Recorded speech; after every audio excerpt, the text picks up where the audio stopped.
Greetings to all, आप सभी का स्वागत है फीडियास एकेडमी के यूट्यूब चैनल पर। और ये हमारी रीजनिंग की क्लास है। आई होप आप लोगों की स्टडी काफ़ी अच्छी चल रही है और आप इस फेस्टिवल सीज़न में अपनी स्टडी को ध्यान में रखते हुए अपना जो शेड्यूल है, टाइम टेबल है, उसको मैनेज करके चल रहे हैं।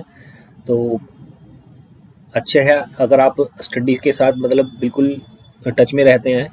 हाँ, अगर आप टाइम वेस्ट करते हैं ज़्यादा और पढ़ाई कम करते हैं तो वो थोड़ा सा गलत हो जाएगा। तो आपको इस तरीके से मैनेज करना है अपने टाइम टेबल को या शेड्यूल को, क्योंकि फेस्टिवल सीज़न में दिवाली, अभी दशहरा गया है, अभी दिवाली आने वाली है, तो सबको वो जो सेलिब्रेट भी करना पड़ता है, जो सारी चीज़ें मैनेज करके चलनी पड़ती है। तो आपको बस यहाँ पे ये कहना चाहूँगा कि आपको टच में रहना, पढ़ाई के स्टडी को ज़्यादा प्रेफरेंस देनी है, सेलिब्रेट भी करना है, सब कुछ करना है, बट स्टडी के साथ साथ सब कुछ मैनेज करके चलना है। ठीक है, तो क्लास स्टार्ट करते हैं हमारी।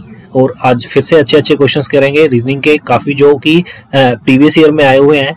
ठीक है, तो आते हैं क्वेश्चन नंबर 1 पे। Krishna has some hens and some goats if the total number of animals heads are 81। Krishna के पास कुछ मुर्गियां हैं और कुछ बकरियां हैं। जो टोटल पशुओं के सिरों की संख्या है वो क्या है, 81 हमें गिवन है।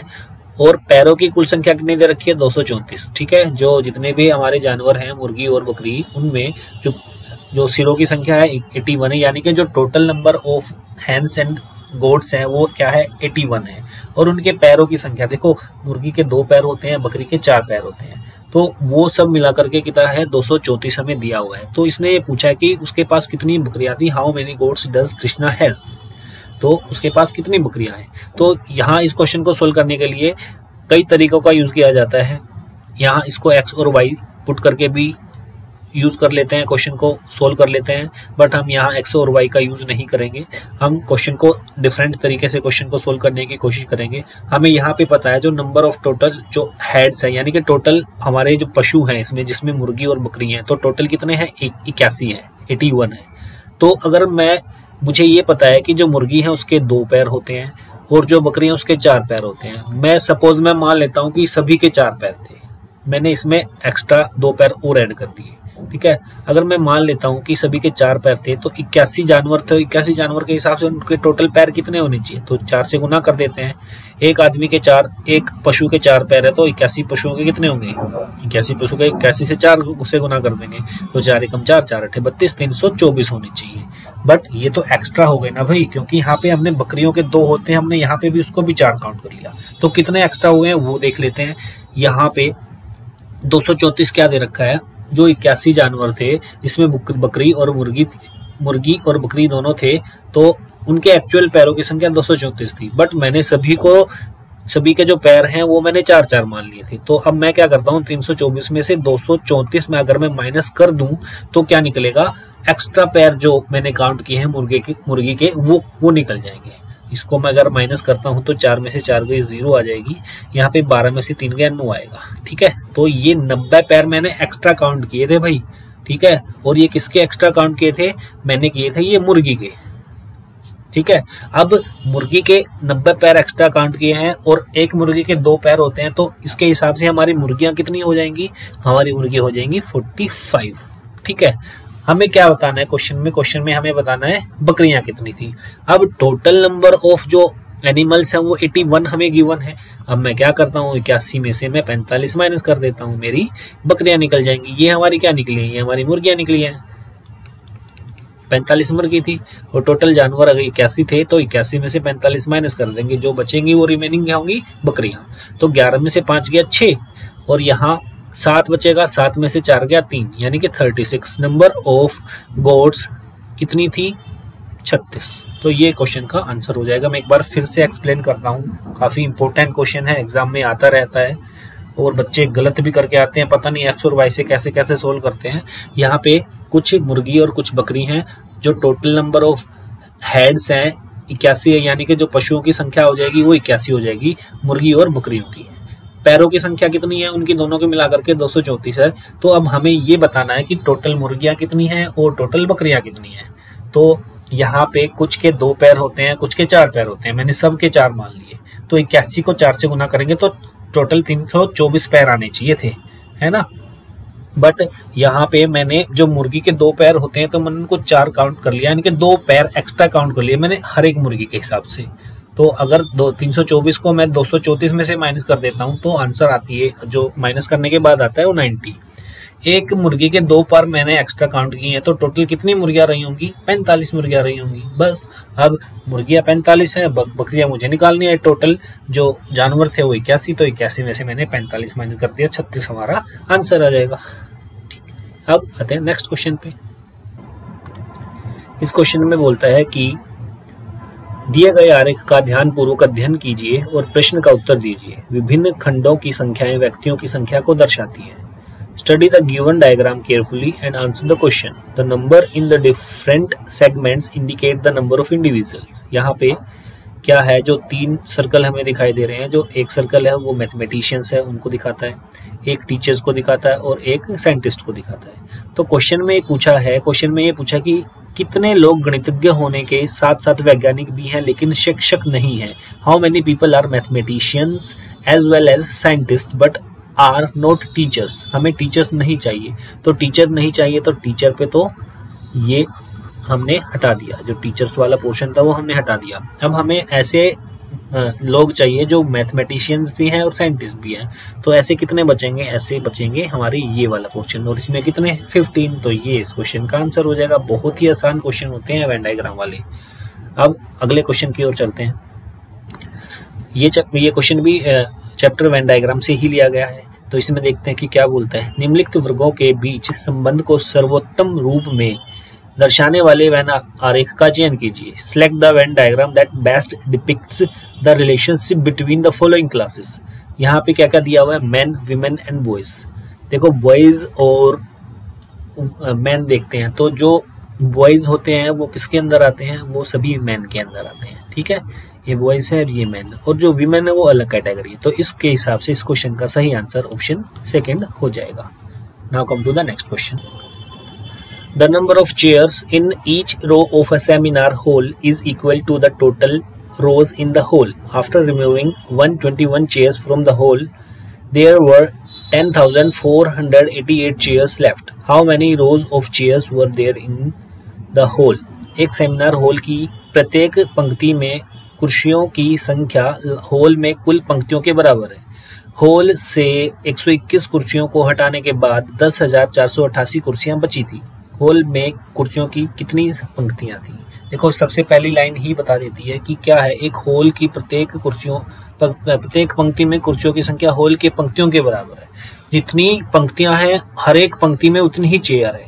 ठीक है, तो वो जो हॉल हो सकता है वो 2x2 का भी हो सकता है, वो 3x3 का भी हो सकता है, वो 10x10 का भी हो सकता है, वो 90x90 का भी हो सकता है। यानी कि जितनी रोज हैं उतनी ही उस रो के अंदर चेयर्स हैं। तो आपको इस चीज का पता होना चाहिए कि ये सेम होता है। ठीक है, वो 100x100 का भी हो सकता है, कोई भी हो सकता है, हमें आंसर निकालना है। अब आगे क्या बोलता है, अगर उस होल में से 121 कुर्सियां हटा दिया तो उसके बाद कितनी कुर्सियां बचती हैं?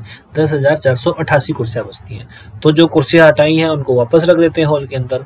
हॉल के अंदर वापस रखेंगे तो अब कितनी कुर्सियां हो जाएंगी? फिर से ऐड कर देते हैं। जो हटाई है हमने 121 हटाई थी ना, उनको ऐड कर देते हैं 10,488 में। तो अब ये चेयर्स होंगी 8 और 1 9, 8 और 2 10, 4 और 1 5 और 1 6 और 1 ये 10,609 कुर्सियां वापस हॉल में आ जाएंगी। अब यहाँ पे आपको पता होना चाहिए कि ये क्या होता है। 10,609 जो चेयर्स हैं ये ऐसी चेयर्स हैं, इनको इस तरीके से मैनेज करके रखेंगे कि जितनी रोज होंगी उस रोज में उतनी ही चेयर्स होंगी। ये क्या होता है? ये होता है किसी भी संख्या का स्क्वायर। ठीक है, किसी भी संख्या का स्क्वायर, यानी कि मैंने आपको बताया ना 2x2, 3x3, 10x10, 90x90, यानी कि यहाँ पे ये 2 का स्क्वायर है, ये 3 का स्क्वायर है, ये 10 का स्क्वायर है, ये 90 का स्क्वायर है। अगर 2 का स्क्वायर तो यहाँ पे 4 कुर्सियां होंगी, अगर 3 का स्क्वायर है तो यहाँ पे 9 कुर्सियां होंगी। 3x3 का देखते हैं ना, 1 2 3 ही रो हैं और प्रत्येक रो में 3 ही चेयर्स हैं, अगर मैं एग्जाम्पल के थ्रू आपको समझाता हूँ तो। ठीक है, तो ये रो और कॉलम सेम होती हैं। रो और कॉलम सेम होती है, तो यानी कि ये 3 गुना 3 लिख सकता हूँ, जो हमारा आंसर 9 आता है। अब जो हमारा आंसर यानी कि कितनी चेयर्स हैं, 10,609 है, तो ये किसी ना किसी संख्या का स्क्वायर होगा, या मैं इनको 2 बार गुना कर सकता हूँ, और ये किसके बराबर आना चाहिए, 10609 के बराबर आना चाहिए। अब यहाँ पे क्या है भाई, यूनिट डिजिट 3 दिया हुआ है। ऑप्शन में सारे के सारे ऑप्शंस क्या है, अलग अलग दे रखे हैं।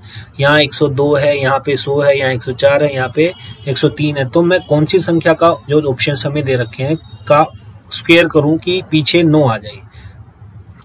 तो यहाँ पे साफ साफ दिख रहा है ऑप्शन 4 ऐसा है नंबर है जिसका मैं स्क्वायर करता हूं तो वो क्या हो जाएगा, 9 आएगा यूनिट डिजिट पे। तो यही इस क्वेश्चन का आंसर हो जाएगा। ठीक है, क्लियर। आगे चलते हैं नेक्स्ट क्वेश्चन पे। अब बस स्टार्ट्स फ्रॉम सिटी एक्स, एक बस शहर एक्स से चलती है, शुरू होती है। The number of women on the bus is half of the number of man. बस में महिलाओं की संख्या पुरुषों की संख्या की आधी है। ठीक है, कोई दिक्कत नहीं है। इन सिटी वाई, शहर एक्स में 6 मैन लीव द बस, 6 आदमी बस से उतर जाते हैं। एंड 3 women एंटर, और 3 महिलाएं बस के अंदर आ जाती है, प्रवेश कर जाती हैं। Now the number of man and women is equal. ऐसा करने से क्या होता है कि जो पुरुष और महिलाएं थे उनकी संख्या क्या होती है, बराबर हो जाती है। In the beginning how many passengers entered the bus, शुरुआत में कितने यात्रियों ने बस में प्रवेश किया था। तो ऐसे क्वेश्चंस को सबसे बेस्ट तरीका है क्वेश्चन को सोल्व करने का, बाय ऑप्शन। ठीक है, हमने मान लिया कि जो स्टार्टिंग थी तो उसमें 30 आदमी बैठे टोटल, जिसके में अंदर मेल और फीमेल है। अगर 30 टोटल है तो यहाँ पे क्या बोलता है कि जो महिलाओं की संख्या पुरुषों की आधी है। तो इसके हिसाब से हम पता लगा सकते हैं कि अगर मैं 30 लेता हूँ आंसर, मेरा सपोज आंसर 30 है, तो यहाँ पे मेल कितने होंगे, मेल होंगे यहाँ पे 20, और फीमेल कितनी होंगी, उनकी आधी यानी कि 10, टोटल हो गए 30। अब ये क्या बोलता है कि 6 आदमी यहाँ से चले जाते हैं, 6 आदमी यहाँ से चले गए तो कितने बच गए, 14, और 3 महिलाएं आ जाती हैं तो यहाँ टोटल कितने हो जाएंगे, 13। तो 13 और 14 तो बराबर नहीं है, ये कह रहा है ना कि पुरुष और महिलाओं की संख्या बराबर हो जाती है। ऐसा करने से बराबर नहीं हुई, तो इसका मतलब ये आंसर हमारा नहीं होगा। अब आते हैं अगले पे, 27 मान लेते हैं। अब 27 में मेल और फीमेल कितनी हो जाएंगी, मेल हो जाएंगे 18 और फीमेल हो जाएंगी 9। तो 18 और 9 27 हो गया, और ये फीमेल इनकी आधी भी हो गई। अब यहाँ पे इसको अप्लाई करते हैं, 6 पुरुष तो क्या है यहाँ से चले जाते हैं और 3 महिलाएं ऐड हो जाती हैं। तो यहाँ पे 18 में से 6 गए तो 12 आ जाएगा, और 9 में 3 ऐड करेंगे तो भी 12, यानी कि दोनों की संख्या क्या हो गई, बराबर। तो इसके हिसाब से हमारा क्वेश्चन का आंसर ऑप्शन सेकंड हो जाएगा। क्लियर, बहुत बढ़िया क्वेश्चन था। बाय ऑप्शन क्वेश्चन को सोल्व कीजिए, बहुत आसानी से क्वेश्चन को आप सोल्व कर सकते हैं और 1 नंबर अपना पक्का कर सकते हैं। अगले क्वेश्चन की ओर चलते हैं। दिए गए विकल्पों में से यह संख्या चुनिए, यहाँ पे चुनिए आएगा, जो निम्नलिखित श्रृंखला में प्रश्नवाचक चिन्ह को प्रतिस्थापित कर सकती है। Find the given alternatives, listen to the number which can replace the question mark in the following series। ठीक है, एक सीरीज हमें गिवन है भाई, हमें क्वेश्चन मार्क की जगह पे क्या आएगा ये हमें बताना है। तो इनका एक बार डिफरेंस चेक कर लेते हैं कितना है। यहाँ पे 8 में से 7 गया 1 आएगा, और 12 में से 8 गया 4, 81 इनका डिफरेंस है। इनका डिफरेंस देख लेते हैं, इनका डिफरेंस 7 में से 3 गया 4 होता है, और 4 8, 14 में से 8 गया 6 होता है। तो ये 9 का स्क्वायर है, ये 8 का स्क्वायर, ये 7 का स्क्वायर होना चाहिए। देख लेते हैं, 13 में से 4 गया 9 होता है, और यहाँ पे 7 बचेगा, 7 में से 3 गया 4, बिल्कुल सही 7 का है। यहाँ पे 9 का है, यहाँ पे 8 का स्क्वायर है, यहाँ पे 7 का स्क्वायर है, यहाँ पे 6 का स्क्वायर डिफरेंस होना चाहिए, यानी कि इतने कम होंगे 36। अगर 36 की जगह में 34 कम करता तो 300 हो जाएंगे, 2 और कम करो 298। यहाँ पे क्या आएगा 298 आ जाएगा, जो कि ऑप्शन 3 में दिया हुआ है। क्लियर है, आसान क्वेश्चन था। नेक्स्ट पे आते हैं। दिए गए विकल्पों में से उस आकृति का चयन कीजिए जो निम्नलिखित श्रृंखला में प्रश्नवाचक चिन्ह को प्रतिस्थापित करती है। From the given alternatives, select the figure which can replace the question mark in the following series।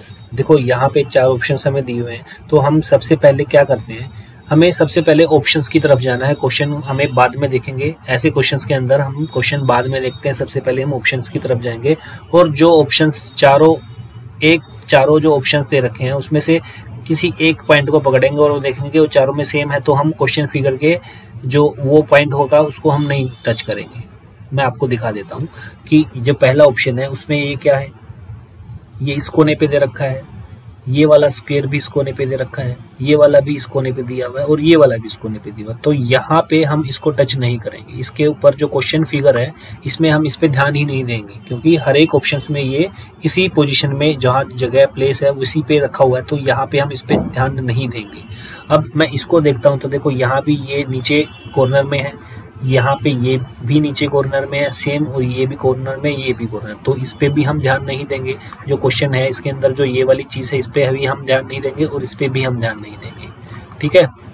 और आगे देखते हैं, यहाँ ये देखते हैं, देखो ये उस तरफ लेफ्ट की तरफ है, नीचे ये भी नीचे लेफ्ट की तरफ है, ये भी नीचे लेफ्ट की तरफ और ये भी नीचे लेफ्ट की तरफ है, तो हम इस पे भी ध्यान नहीं देंगे जो क्वेश्चन फिगर हैं, यानी कि हम इस पे भी ध्यान नहीं देंगे जो भी ये दे रखा है। अगर मैं इसकी बात करता हूँ, देखो यहाँ पे ये 3 दे रखे हैं ऊपर वाले राइट कॉर्नर में, यहाँ पे भी ये 3 है, यहाँ पे भी ये 3 है, ये सिमिलर है, तो यहाँ इस पे भी हम ध्यान नहीं देंगे। अब सिर्फ एक फोटो बचती है, ये बीच वाली, ये वाली है ना, ये वाली फोटो बचती है। अब यहाँ पे हम ध्यान देंगे, देखिए इस पे ध्यान नहीं देंगे, यहाँ पे हम ध्यान नहीं देंगे। अब यहाँ पे हमारा फोकस नहीं होगा, हमारा जो फोकस होगा वो बीच वाली फोटो उस पे फोकस होगा। अब वो हमें देखना है कि वो किस तरीके से रोटेट कर रही है।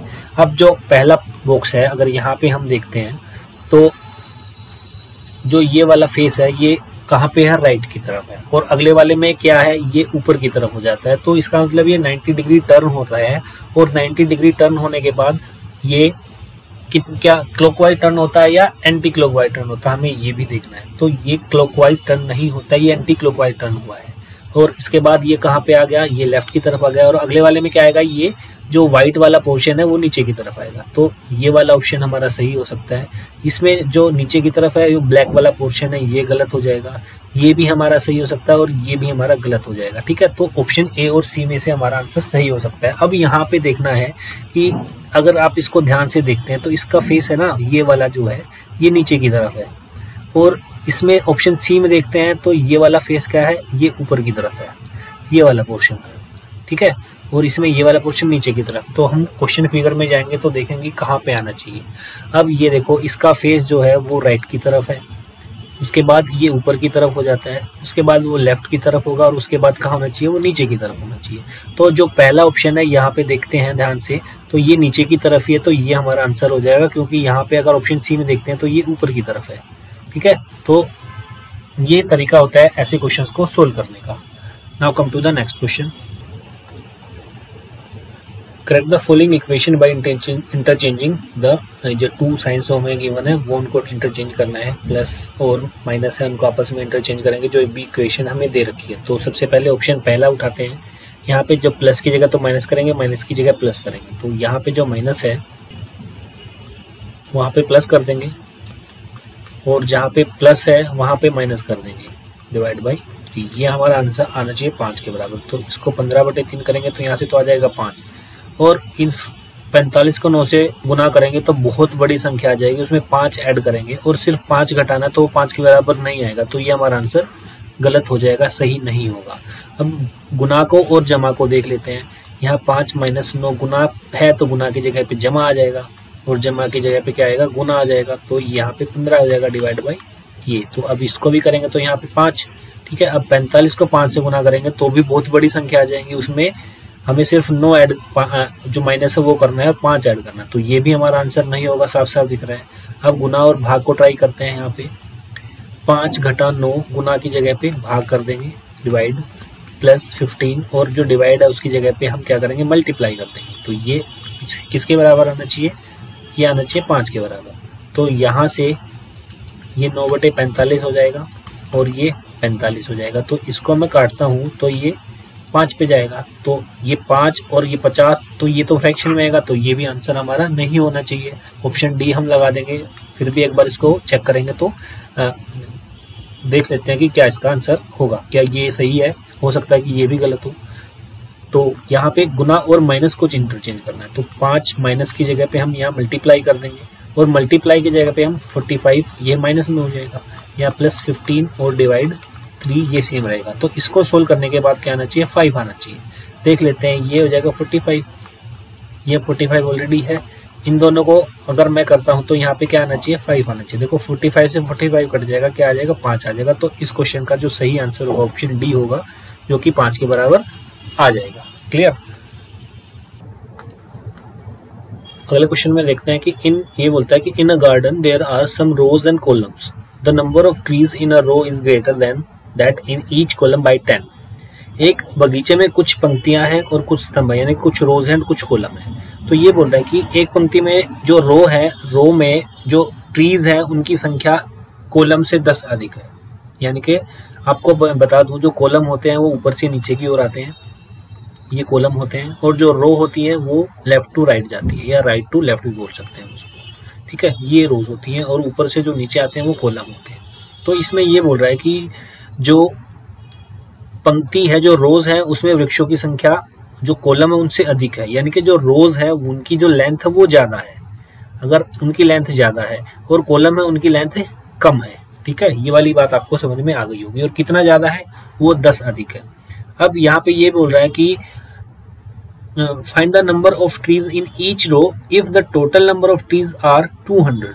यदि वृक्षों की कुल संख्या 200 है, यदि वृक्षों की कुल संख्या 200 है तो प्रत्येक पंक्ति में वृक्षों की संख्या ज्ञात करनी है।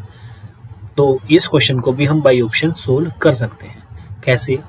सपोज मैंने मान लिया कि एक रो में 20 ट्री लगे हुए हैं। मैंने आपको बताया ना, जो रो होती है वो लंबी होगी।